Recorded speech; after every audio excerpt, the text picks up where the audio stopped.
से नबी सल्लल्लाहु ताला अलैहि वसल्लम को मुस्तफ़ा कहते हैं। अब इस सिलेक्शन के दर्जात और रुतबे क्या हैं? इस सिलेक्शन और इस इंतखाब के दर्जात और रुतबे क्या हैं? इसके दर्जात और रुतबे ये हैं कि दुनिया में अल्लाह तबारक व तआला ने 1,24,000 अंबियाए किराम को भेजा। इन 1,24,000 अंबियाए किराम के अंदर 1,23,999 अंबियाए किराम एक तरफ और हमारे और आपके नबी आखिर उस जमा का रुतबा और मर्तबा एक तरफ। यह है इंतखाब, यह है मुस्तफ़ा का मतलब। 1,24,000 अंबियाए किराम के अंदर 1,23,999 अंबियाए किराम एक तरफ और हमारे और आपके नबी का रुतबा और मर्तबा एक तरफ। मोहम्मदुर रसूलुल्लाह का कोई सानी नहीं, मोहम्मदुर रसूलुल्लाह का कोई जवाब नहीं।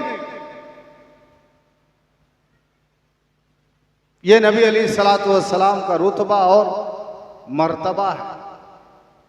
कैसे? नबी अलैहिस्सलातु वस्सलाम का सिलेक्शन कैसे हुआ, इंतखाब कैसे हुआ? खुद नबी अलैहिस्सलातु वस्सलाम इरशाद फरमाते हैं, इन्नल्लाह ताला इख्तारनी वख्तार अली असहाबी। नबी अलैहिस्सलातु वस्सलाम इरशाद फरमाते हैं कि अल्लाह तबारक व तआला ने मुझे तमाम अंबियाए किराम की सरदारी के लिए और मेरे सहाबा को तमाम उम्मत की सरदारी के लिए चुन लिया है, सिलेक्शन कर लिया है। खुद नबी अलैहिस्सलातु वस्सलाम इरशाद फरमाते हैं कि अल्लाह रब्बुल आलमीन ने मुझे तमाम अंबियाए किराम की सरदारी के लिए और मेरे सहाबा को तमाम उम्मत की सरदारी के लिए चुन लिया है, खास कर लिया है।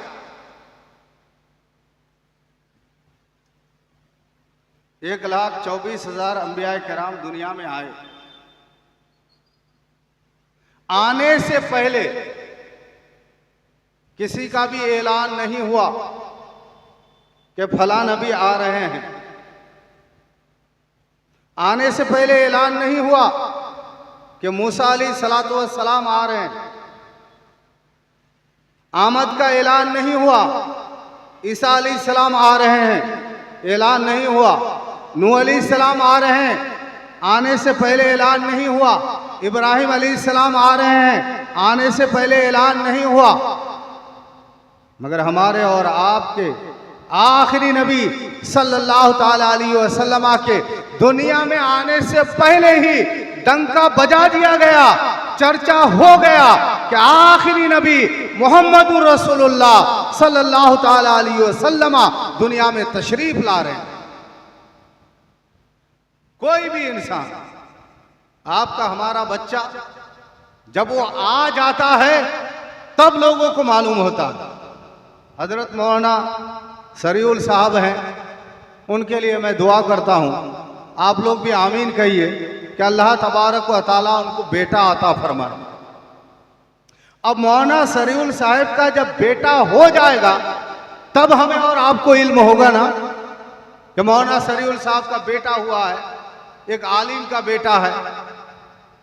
अल्लाह तबारक व तआला फजल फरमाए, अल्लाह वाले का बेटा है, नेक इंसान होगा, अच्छा इंसान होगा, नमाजी होगा। पैदा हो जाने के बाद इल्म होता है।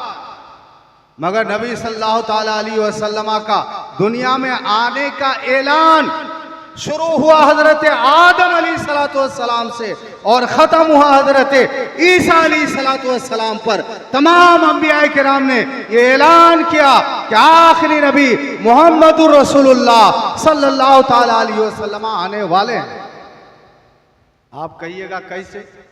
मुस्तदरक लिल हाकिम एक हदीस की किताब है, उस हदीस के अंदर ये हदीस है, हजरत उमर रदियल्लाहु ताला अन्हु हदीस बयान करते हैं कि नबी करीम सल्लल्लाहु ताला अलैहि वसल्लम ने अपना और हजरत आदम अलैहिस्सलाम के तारुफ का वाकया हमें सुनाया।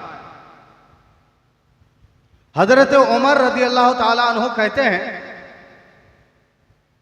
कि नबी सल्लल्लाहु ताला अलैहि वसल्लम ने अपना और हजरत आदम का जो इंट्रोडक्शन हुआ, तारुफ हुआ, जान पहचान हुई, इसका वाकया नबी अलैहिस्सलातु वस्सलाम ने हमें बयान फरमाया। हजरत उमर कहते हैं कि कैसे नबी अलैहिस्सलातु वस्सलाम ने बयान फरमाया। हजरत आदम का वाकया आप लोगों को मालूम है। हजरत आदम को अल्लाह ने पैदा किया। पैदा करने के बाद हजरत आदम को जन्नत में रखा और हजरत आदम की बाईं पसली से माँ हव्वा को पैदा किया।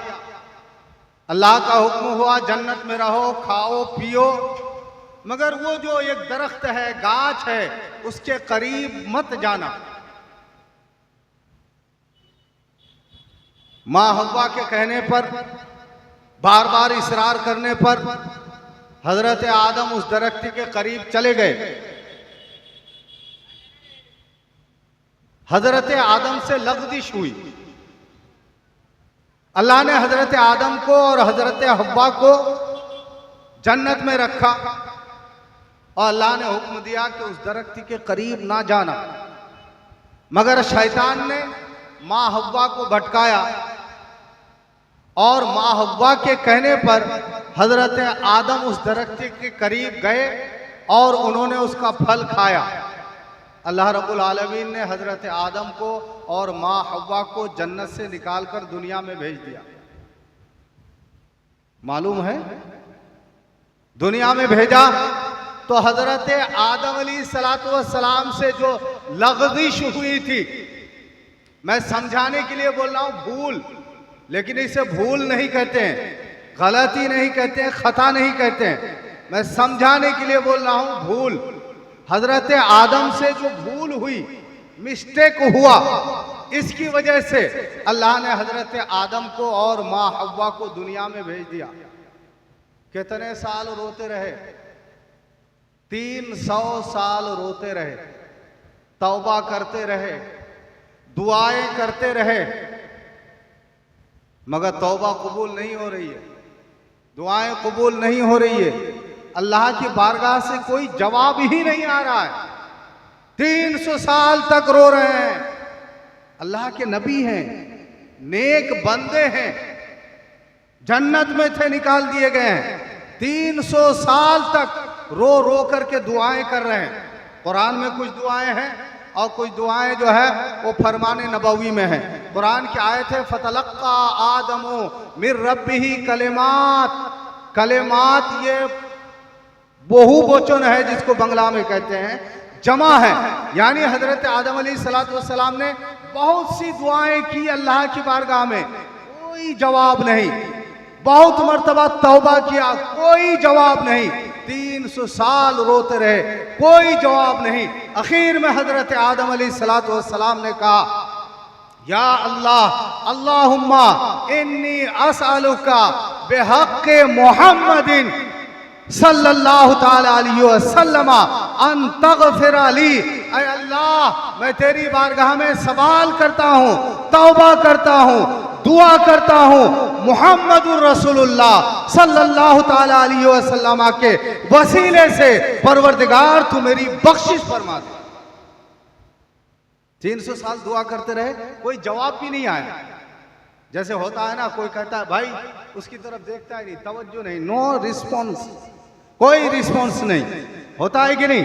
ऐसे ही दुआएं कर रहे हैं, तौबा कर रहे हैं, 300 साल गुजर गए, कोई जवाब ही नहीं आ रहा है। आखिर में हजरत आदम ने दुआ की अल्लाहुम्मा इन्नी असअलुका बिहक़्क़ि मुहम्मदिन अन तग़फ़िर ली। ऐ अल्लाह, मैं तेरी बारगाह में सवाल करता हूँ, मोहम्मद के वसीले से तू मेरी बख्शिश फरमा दे। इतना कहना था, फौरन जवाब आ रहा है या आदमो कैफ़ अरफ़्त मुहम्मदन।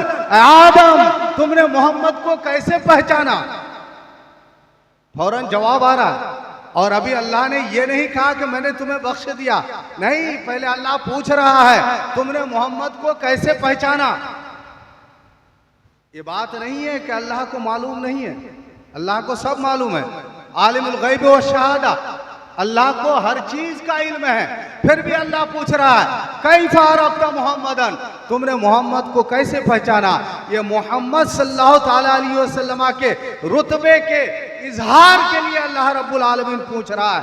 ऐसा नहीं है कि अल्लाह को इल्म नहीं है। जैसे मैदान महशर में एक बाजार लगेगा, महशर में नफ्सी नफ्सी का आलम होगा, नफ्सी नफ्सी का आलम होगा, सब हैरान होंगे, परेशान होंगे, किसे जन्नत में जाना है, किसे जहन्नम में जाना है, सब परेशानी में होंगे। अल्लाह को तो सब मालूम है किसे जन्नत जाना है, किसे जहन्नम में जाना है, फिर ये बाजार क्यों लगेगा।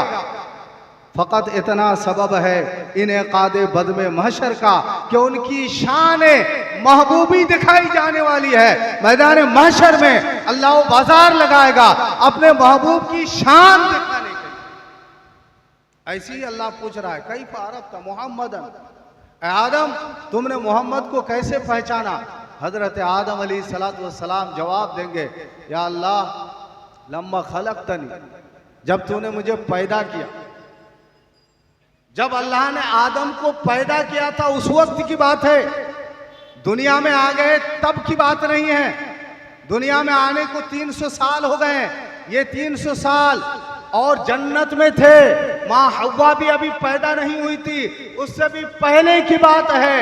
जब अल्लाह ने आदम को पैदा किया, वह नफ़ख़ता फिया मिर रूही, और मेरे जिस्म के अंदर तूने रूह फूका, फरफा तो रासी, तो मैंने अपना सर उठाया, फराई तो अला क़वाइमिल अर्श मकतूबा, तो मैंने अर्श के पायों पे लिखा हुआ देखा ला इलाहा इल्लल्लाह, साथ में लिखा हुआ था मुहम्मदुर रसूलुल्लाह। अर्श के पाए पे लिखा हुआ था ला इलाहा इल्लल्लाह, और साथ में लिखा हुआ था मुहम्मदुर रसूलुल्लाह। तभी मुझे इल्म हो गया कि ये कोई खास है, चुना हुआ है, जिसका तूने सिलेक्शन किया है, जिसकी अजमत है, मर्तबा है, दर्जा है। अगर उसके वसीले से दुआ करूंगा तो तेरी बारगाह में मेरी दुआ कबूल हो जाए। आदम अलैहिस्सलातु वस्सलाम ने नबी अलैहिस्सलातु वस्सलाम के वसीले से दुआ की। अल्लाह तबारक व तआला ने कहा गफरतु लका आदम, मैंने तुझे बख्श दिया।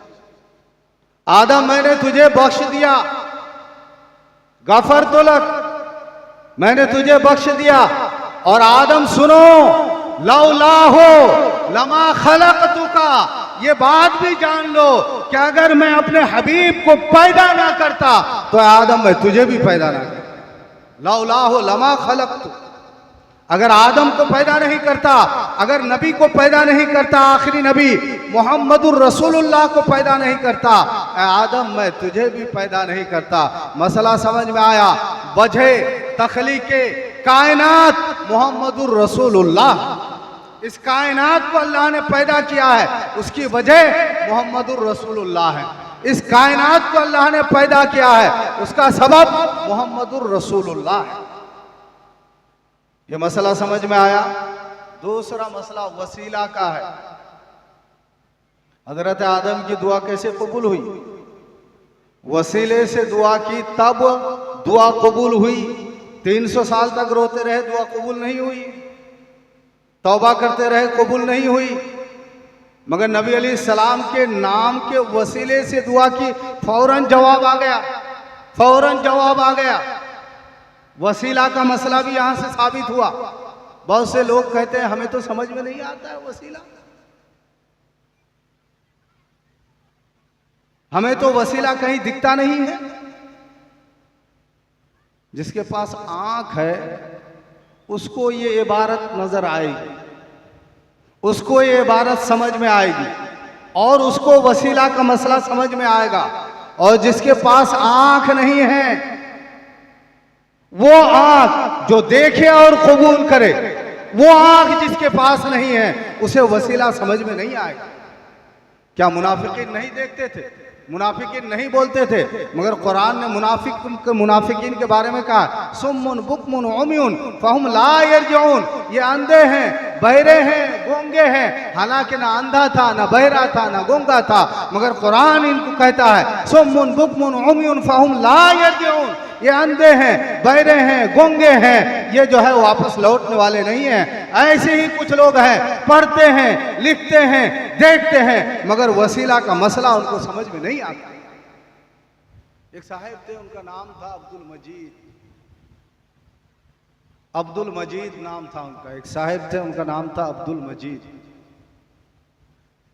उनको समझ में आया कि मेरी आंख में परेशानी हो गई है, मुझे ऐनक बनाना होगा, चश्मा बनाना होगा, चश्मा बनाना होगा। वो डॉक्टर के पास गए, डॉक्टर अब्दुल्ला के पास। जब वो डॉक्टर के पास गए तो देखा कि ये तो मेरा दोस्त ही है, बचपन में तो एक साथ स्कूल में हम पढ़ते थे। अब्दुल मजीद और अब्दुल्ला ये दोनों दोस्त एक साथ स्कूल में पढ़ते थे। डॉक्टर को भी खुशी हुई मेरा दोस्त है, और अब्दुल मजीद को भी खुशी हुई मेरा दोस्त है। दोस्ती की दोस्त से मुलाकात हुई। अब्दुल्ला ने कहा क्या बात है? कहा मुझे चश्मा बनवाना है। चश्मा बनवाना है तो पहले जांच हो जाए, चश्मे की ज़रूरत है या नहीं, पावर की ज़रूरत है या नहीं है। तो अब्दुल्ला ने जांच किया, जांच करने के बाद बताया तुम्हारी आंख बिल्कुल सही है, चश्मे की ज़रूरत नहीं है, चश्मे की ज़रूरत तुमको नहीं है। उसने कहा नहीं, मुझे चश्मा बनाना है। भाई तुम्हें चश्मे की ज़रूरत ही नहीं है, क्यों बनाओगे? मैं ये चाहता हूं कि दूर की चीज़ें मुझे एकदम करीब से नज़र आए। मुझे ऐसा एक चश्मा बना दो कि दूर की चीजें एकदम करीब में नजर आए। बाबुल भाई वहां बैठे हैं तो मुझे लगे कि यहां बैठे हैं, दूर की चीजें करीब में नजर आए। बजीद हो गया, मान नहीं रहा है, फिर दोस्त है तो डॉक्टर अब्दुल्ला ने एक चश्मा बना दिया। अब चश्मा पहना तो वाकई दूर की चीजें एकदम करीब में नजर आ रही है। एक दिन जा रहा था, उसको जो है नाली पार होना था, तो नाली है दूर में और उसको दिख रहा है यहाँ, तो समझा कि यहाँ पाँव रखने से तो नाली में चले जाएंगे, तो छलांग लगाया, जाकर के नाली में गिरा। दूर की चीज उसे करीब में दिखनी चाहिए, ऐसा उसने चश्मा बना दिया। अब जब जा रहा था तो नाली है दूर में, वहां है नाली, और उसे समझ में आ रहा है कि नाली यहाँ है, तो उसने जो है लुंगी उंगी समझा, और समझने के बाद सोचा कि यहाँ नाली है, छलांग लगा के उस पार चला जाता हूँ। जब छलांग लगाया उस पार गया तो नाली वहीं पर थी, नाली पर गिरा, और गिरने के बाद डॉक्टर अब्दुल्ला को गाली देने लगा, चश्मा उसने ठीक नहीं बनाया। अब्दुल्ला की गलती कि तुम्हारी गलती है? हदीस के अंदर तो वसीला का मसला साफ है, अगर तुम्हें नजर नहीं आता है तो तुम्हारी नजर का कसूर है, वरना वसीला का मसला साफ है। हजरत आदम अलैहिस्सलातु वस्सलाम ने नबी अलैहिस्सलाम के वसीले से दुआ की, तब आदम अलैहिस्सलातु वस्सलाम की दुआ कबूल हुई। देखिए आदम जो है नबी अलैहिस्सलाम का जिक्र कर रहे हैं, जिक्र हो रहा है आखिरी नबी का, अभी दुनिया में आए नहीं है। मैंने मसला क्या बताया था? किसी का भी जिक्र, किसी का भी इल्म दुनिया में आने के बाद होता है, मगर हमारे और आपके आखिरी नबी मोहम्मदुर रसूलुल्लाह भी दुनिया में आए नहीं हैं। डंका बजना शुरू हो गया है, चर्चा शुरू हो गया है, आने वाले हैं, कायनात सजाई जा रही है मेहमान खुसूसी के लिए। ईसा अलैहिस्सलाम तक कायनात सजाई गई, ये दुनिया सजाई गई, और जब दुनिया सज गई आखिरी मेहमान खुसूसी मोहम्मदुर रसूलुल्लाह सल्लल्लाहु ताला अलैहि वसल्लम तशरीफ ला रहे। आदम अलैहिस्सलाम ने तज़किरा किया। अब चलिए नूह अलैहिस्सलाम के ज़माने में, हज़रत नूह अलैहिस्सलाम का वाक़या मालूम है। 950 साल उन्होंने तबलीग की, मगर बहुत से लोगों ने ईमान कबूल नहीं किया। नूह अलैहिस्सलाम की कौम ने, बहुत से लोगों ने ईमान कबूल नहीं किया, नूह अलैहिस्सलाम को नबी नहीं माना। तो अल्लाह का हुक्म हुआ एक कश्ती बनाओ और मैं सैलाब भेजता हूं, अल्लाह का अजाब, सैलाब में सब डूब करके मरेंगे। नूह अलैहिस्सलाम ने एक कश्ती बनाई, बहुत बड़ी कश्ती। नूह अलैहिस्सलाम के मानने वाले उसमें सवार हो गए, और कुछ जानवर जो नूह अलैहिस्सलाम को मानने वाले थे वो भी उस कश्ती में सवार थे। ये लोग बच गए और बाकी तमाम लोग हिलाक हो गए। नूह अलैहिस्सलाम के ज़माने में एक बुढ़िया उनके पास आई और नूह अलैहिस्सलाम से कहने लगी कि हुजूर, मेरे बच्चे छोटे छोटे ही मर जाते हैं, आप अल्लाह की बारगाह में दुआ कीजिए ताकि मेरे बच्चे दुनिया में जिंदा रहें, बचपन ही में मर जाते हैं। बहुतों के बच्चे बचपन में मर जाते हैं, 2, 4, 5 साल, 7 साल, 10 साल में।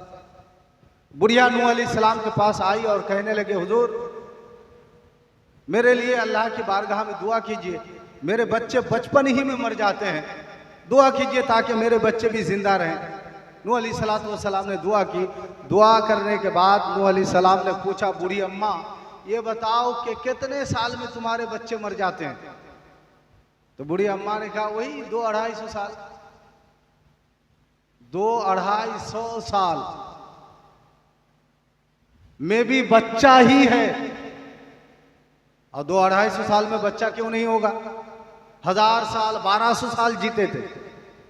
1000-1200 साल उनकी उम्र होती थी, तो 200-250 साल में तो वो बच्चा ही होगा। जैसे हमारे यहाँ आजकल 9-10 साल का बच्चा होता है, वैसे ही 200-250 साल हो जाने के बाद भी बच्चा ही होता था। तो बूढ़ी अम्मा ने जवाब दिया, वैसे ही 200-250 साल जिंदा रहता है और उसके बाद बचपन ही में मर जाता है। तो हजरत नूह अलैहिस्सलाम ने कहा कि 200-250 साल बहुत है, आखिरी नबी मोहम्मद रसूलुल्लाह आएंगे, उनकी उम्मत की उम्र दरमियानी उम्र 60 साल से 90 साल के दरमियान होगी। कोई 60 साल से पहले भी मरेगा, कोई 90 से ज्यादा भी जिएगा, मगर दरमियानी उम्र उनकी 60 से 90 साल तक होगी। जब बुढ़िया ने ये सुना तो हैरत में पड़ गई। बुढ़िया कहने लगी, तब तो घर मकान भी नहीं बनाएंगे, सिर्फ 90 साल रहना है तो घर मकान की क्या जरूरत है? उनके यहाँ तो बच्चा 200-250 साल का बच्चा होता है, जवान 500 साल उम्र होती है तब जवान होता है। तो 60 साल 70 साल दुनिया में रहना है, उसके लिए फिर घर मकान की जरूरत है क्या? तो बूढ़ी अम्मा ने कहा, तो तब तो वो लोग घर मकान भी नहीं बनाएंगे। नूह अलैहिस्सलाम ने कहा, नहीं ऐसी बात नहीं है, वही लोग ज्यादा घर मकान बनाएंगे, अच्छा घर वही लोग बनाएंगे, उम्दा घर वही बनाएंगे।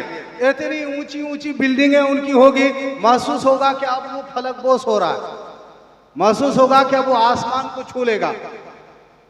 इस किस्म के वो लोग घर मकान बनाएंगे।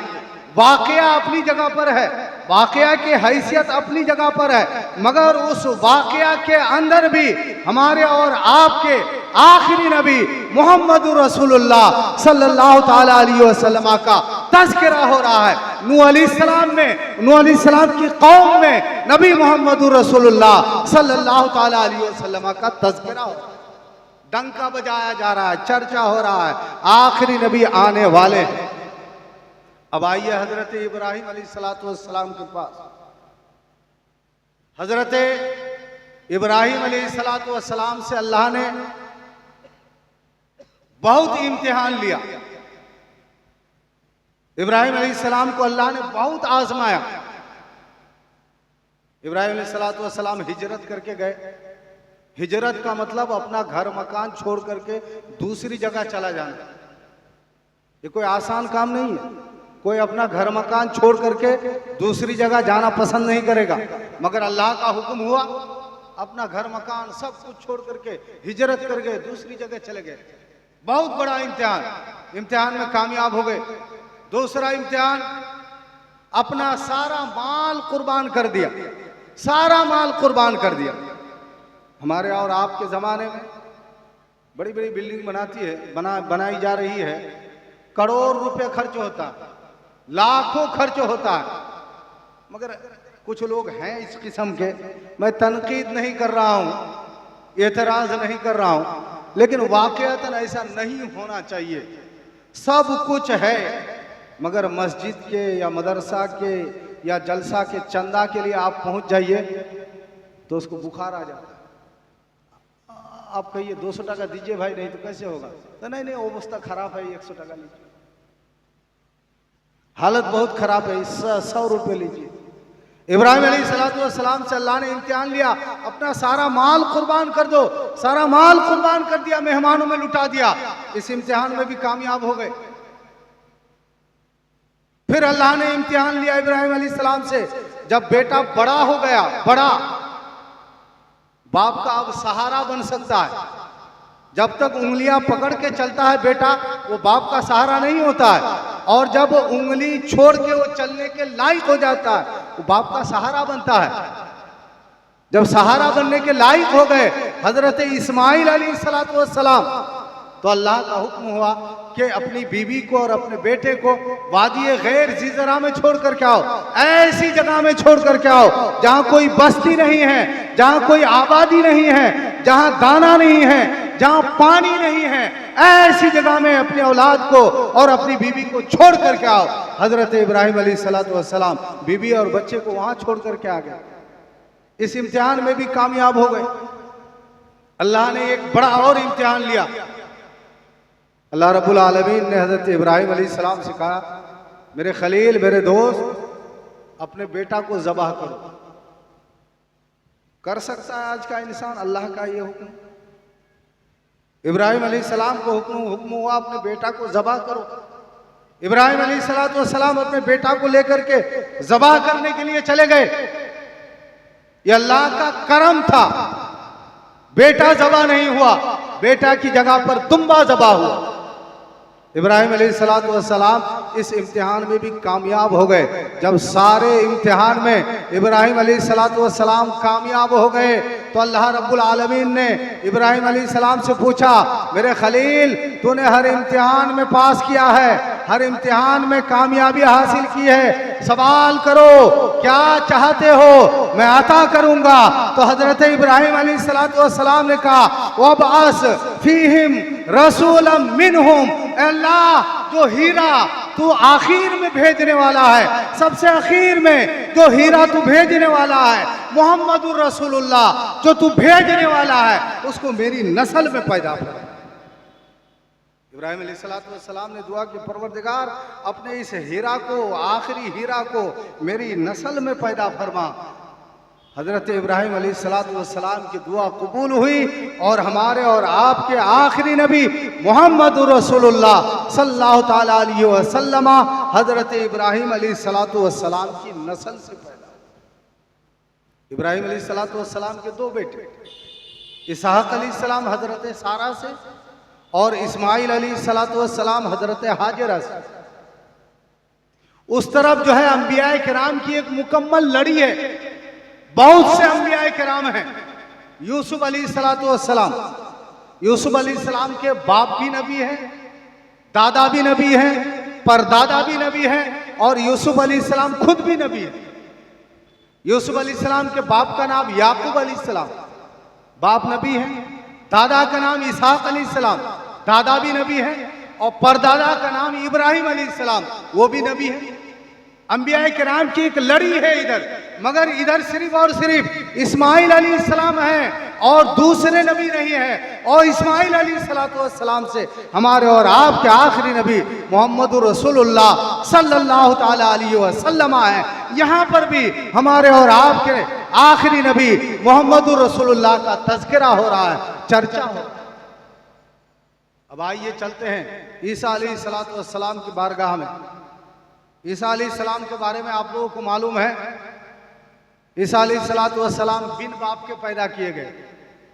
मालूम है ना, ईसा अलैहिस्सलाम का बाप कोई नहीं। हजरत मरियम के बेटे ईसा अलैहिस्सलाम, बाप कोई नहीं। एक सवाल बनता है, बिन बाप के पैदा हुए हजरत ईसा अलैहिस्सलाम। दूसरी बात यह है कि ईसा अलैहिस्सलाम की मौत नहीं हुई है। ईसा अलैहिस्सलाम दुनिया से उठा लिए गए। तवज्जो से सुनिएगा, तब बात समझ में आएगी। ईसा अलैहिस्सलाम बिन बाप के पैदा किए गए, क्यों? और मौत से पहले ही आसमान में उठा लिए गए, क्यों? और ईसा अलैहिस्सलाम फिर दुनिया में आएंगे, क्यों? और ईसा अलैहिस्सलाम की कब्र हमारे और आपके आखिरी नबी की कब्र के पास होगी। चार बात, बिन बाप के पैदा हुए, एक बात, मौत के बगैर उठा लिए गए, दूसरी बात, ईसा अलैहिस्सलाम दुनिया में फिर आएंगे, तीसरी बात, और ईसा अलैहिस्सलाम की कब्र नबी मोहम्मदुर रसूलुल्लाह के कब्र के पास होगी, चौथी बात। तो उसकी वजह यह है कि अल्लाह तबारक व तआला ने आमद मुस्तफ़ा का ऐलान करना चाहा। मेरे मुस्तफ़ा करीम दुनिया में जाएंगे, जाकर के इसका ऐलान करो। और ईसा अलैहिस्सलाम के बाद तो कोई नबी नहीं है। ईसा अलैहिस्सलाम के बाद कोई नबी नहीं है। 600 साल के बाद आखिरी नबी दुनिया में तशरीफ ला रहे हैं। ईसा अलैहिस्सलाम के 600 साल के बाद दुनिया में तशरीफ ला रहे हैं। ईसा अलैहिस्सलाम के बाद और कोई नबी नहीं है, आखिरी नबी 600 साल के बाद। तो अल्लाह ने चाहा कि मेरे नबी की आमद का ऐलान करना है। नबी आखिर ज़मा दुनिया में तशरीफ ले जाएंगे, ऐलान करना है। तो अल्लाह तबारक व तआला ने ईसा अलैहिस्सलाम के बाप का इंतजार नहीं किया कि हजरत मरियम का पैगाम आए, फिर हजरत मरियम का निकाह हो, फिर ईसा अलैहिस्सलाम हजरत मरियम के पेट से पैदा हो। इस बात का अल्लाह रब्बुल आलमीन ने इंतजार नहीं किया। बिन बाप के ही ईसा अलैहिस्सलाम को हजरत मरियम के पेट से अमरे कुन के जरिए से पैदा फरमा दिया। और ईसा अलैहिस्सलाम को हुक्म फरमाया कि तुम्हारी जिम्मेदारियों में से अहम जिम्मेदारी आखिरी नबी की आमद का ऐलान करना है। दुनिया में जाओ और ऐलान करो कि आखिरी नबी आने वाले हैं। अल्लाहु अकबर।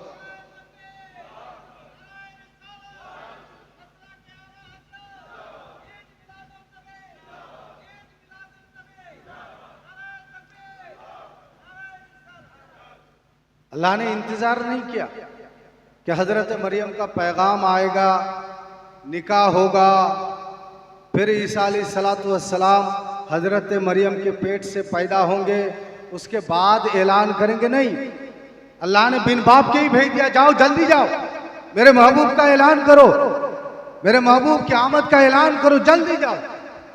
ईसा अलैहिस्सलाम आए। ईसा अलैहिस्सलाम ने तबलीग की, उन्हें इंजील अता की गई, किताब दी गई और कौम में उन्होंने तबलीग की, मजहब और मिल्लत की तबलीग की। मगर ईसा अलैहिस्सलाम ने कहा, लोगों सुनो, मेरी तबलीग के अंदर, मेरी जिम्मेदारियों के अंदर सबसे अहम जिम्मेदारी यह है कि मैं ऐलान किए जाता हूं कि आखिरी नबी आने वाले हैं, आखिरी नबी के आने का इंतजार करो।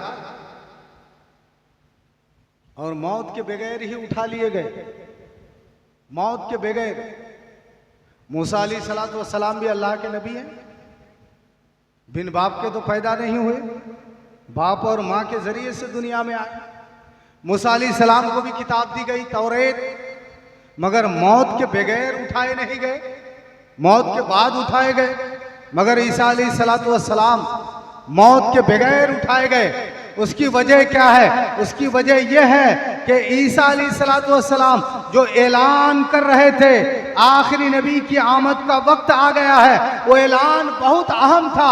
और ऐलान करने वाला जब ऐलान करके चला जाता है तब उस ऐलान की अहमियत लोगों को मालूम होती है। तो अल्लाह रब्बुल आलमीन ने ईसा अलैहिस्सलाम की मौत का इंतजार नहीं किया, मौत के बगैर ही ईसा अलैहिस्सलाम को दुनिया से उठा लिया, ताकि ईसा अलैहिस्सलाम ने नबी की आमद का जो ऐलान किया है लोगों में इस ऐलान की अहमियत है। मौत के बगैर ही ईसा अलैहिस्सलाम को अल्लाह रब्बुल आलमीन ने दुनिया से उठा लिया। ईसा अलैहिस्सलाम दुनिया में आएंगे, इमाम मेहदी के ज़माने में दुनिया में आएंगे। नबी अलैहिस्सलाम ने इरशाद फरमाया है ईसा अलैहिस्सलाम के बारे में दो बातें, कि ईसा अलैहिस्सलाम आएंगे, उनकी शादी भी होगी, बच्चे भी होंगे।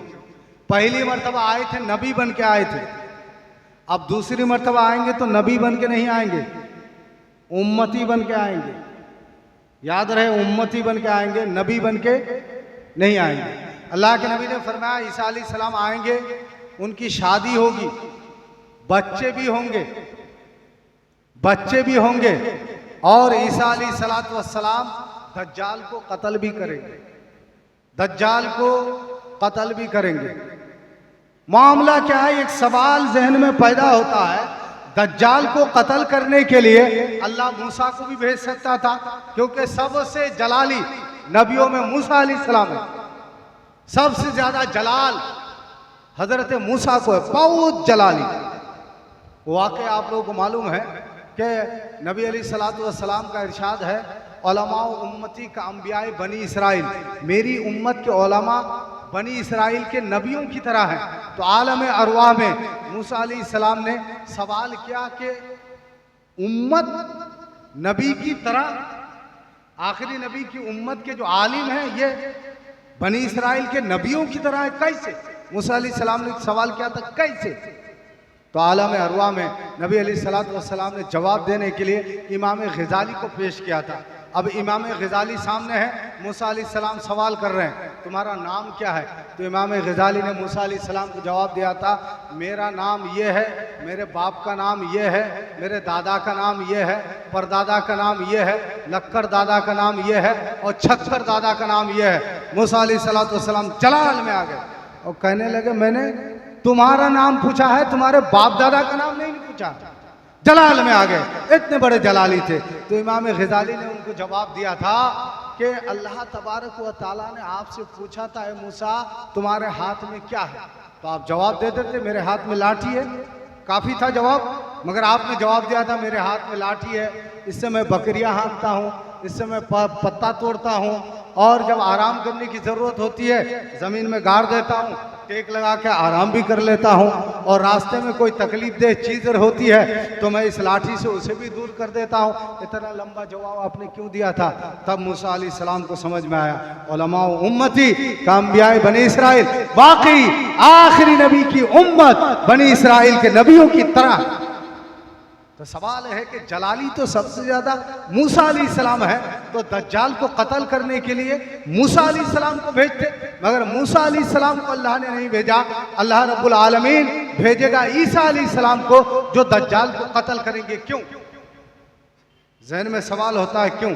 तो उसकी वजह यह है कि ईसा अलैहिस्सलाम का रिश्ता हमारे और आपके नबी से गहरा रिश्ता है।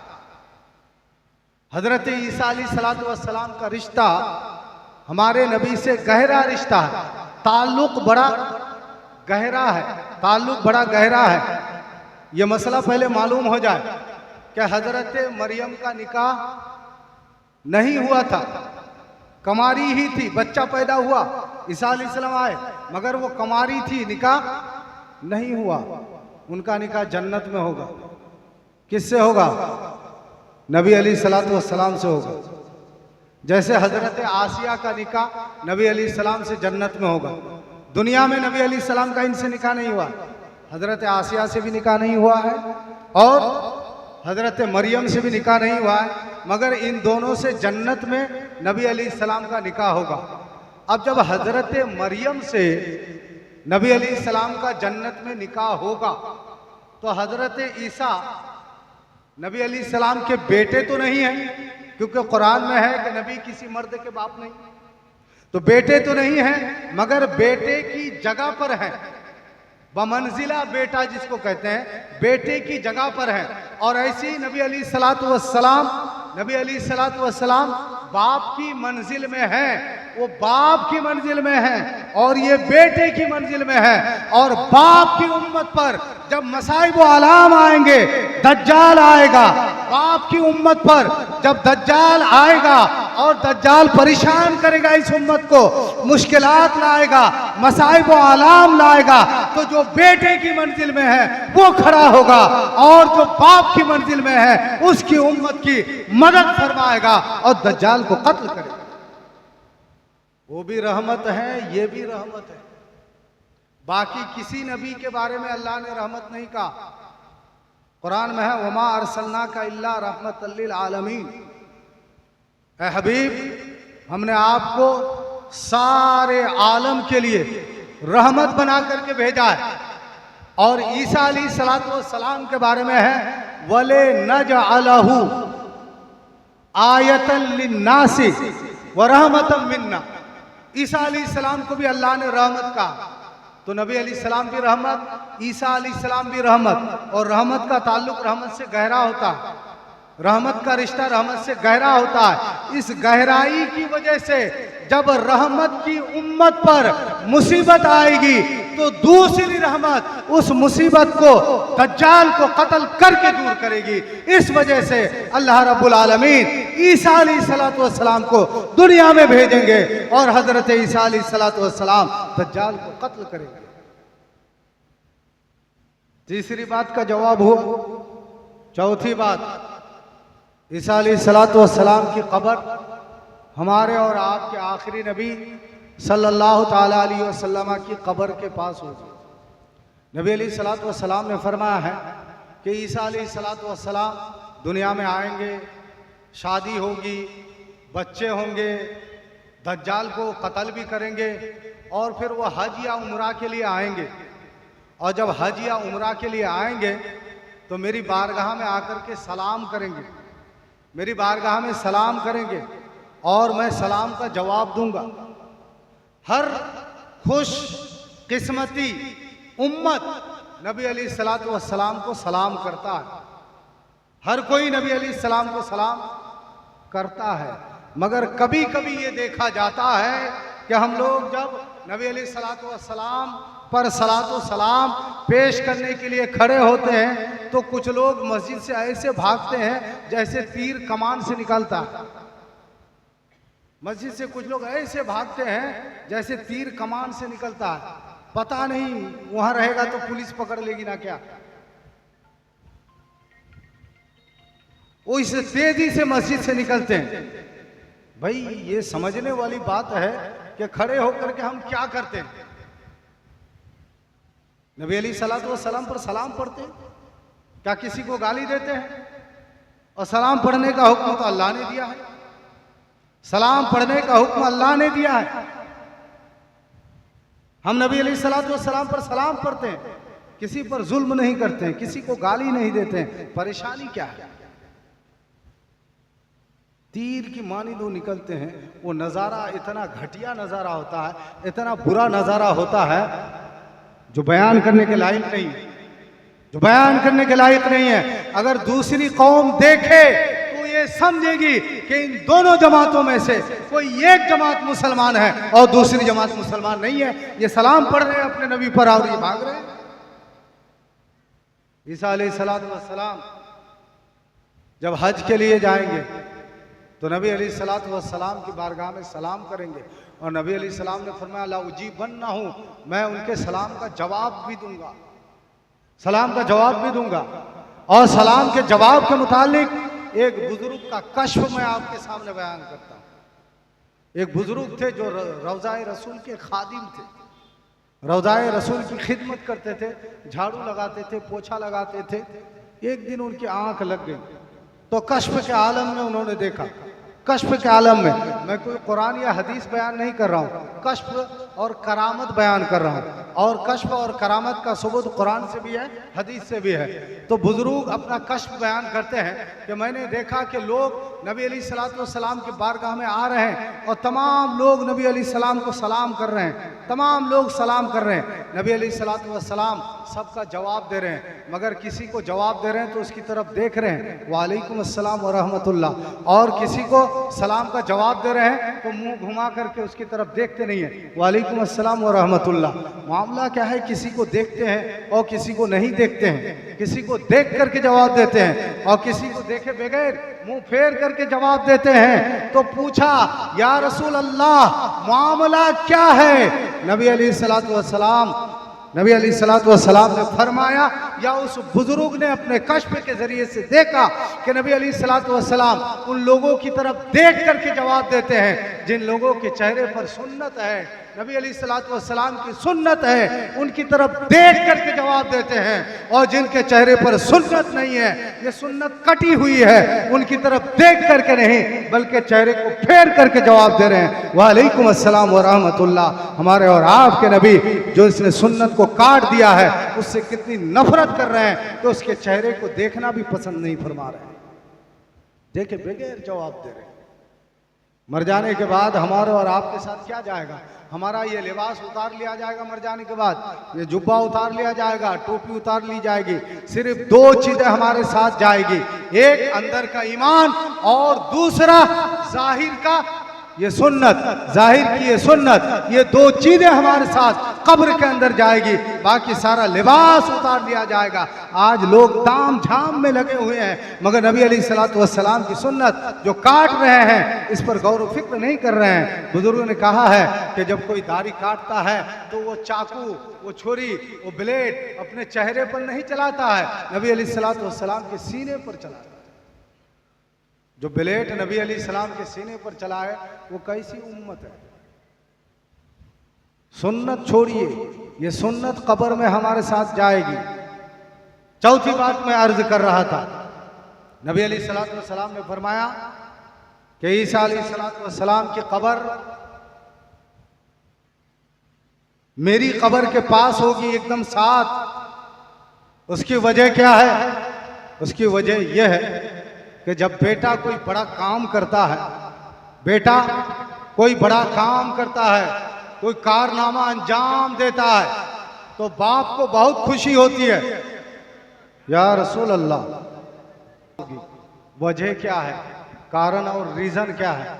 उसकी वजह यह है कि जब बेटा कोई बड़ा काम अंजाम देता है तो बाप को बड़ी खुशी होती है, बाप उसे शाबाशी भी देता है और अपने बगल में उसे बैठाता है और दुनिया वाले को कहता है मेरा बेटा है जिसने बड़ा काम अंजाम दिया है। और ईसा अलैहिस्सलातु वस्सलाम चूंकि इस उम्मत पर आने वाली मुसीबत दज्जाल को कत्ल करेंगे, इस वजह से ईसा अलैहिस्सलाम की कब्र आखिरी नबी सल्लल्लाहु ताला अलैहि वसल्लम की कब्र के पास होगी।